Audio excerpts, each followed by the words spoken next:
For a job, well, the president and CEO of Manpower San Diego, Phil Blair, is joining us now to tell us how we can set ourselves apart from the others in the workplace. And we're, of course, in our newsroom now having this discussion. Good morning to you. Good morning, Brandy. So many people out there looking for jobs these days. What do they need to do to make a statement? Well, what we want to talk about today is the interview process, which is so important because through their resume and through networking, they've got the right background, the right education, the right skills to get in front of people like me to interview for a job.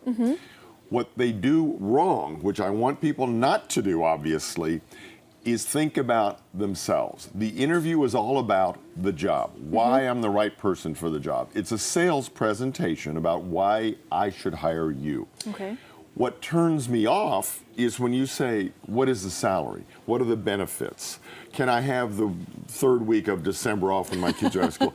It's not about you, right? It's about me and who I want to hire. Now, all those topics are good to bring up later on in the process, once you're talking about a job offer. But not during the first interview. It's like a fish. Once you've hooked them, meaning you've hooked me and I said, I want to hire Brandy for this job, now we negotiate little nuances which I'm willing to Now, I would think that that would kind of be a fair question to ask as far as salary goes, because if they're going into it, they want to know, hey, you know, is this going to work out for me and my budget?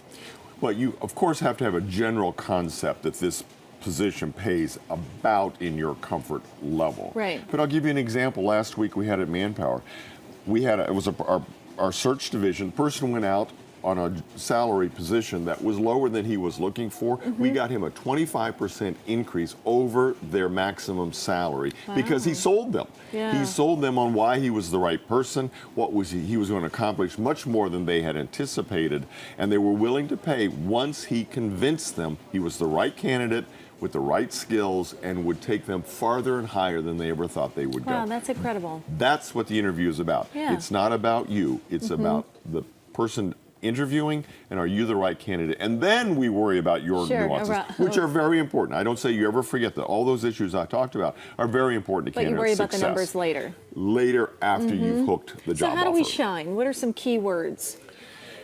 Very positive, very can-do attitudes. I want to accomplish this. I'm excited about this.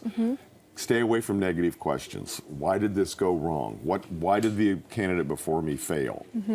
You can turn those into positive. What more are you looking for in the future candidate than the person that had the job before? Now that's a much more positive attitude than what was wrong with the last person. Why did they get fired or why did they leave this company? Why are people quitting this company? Is a very negative approach to a question.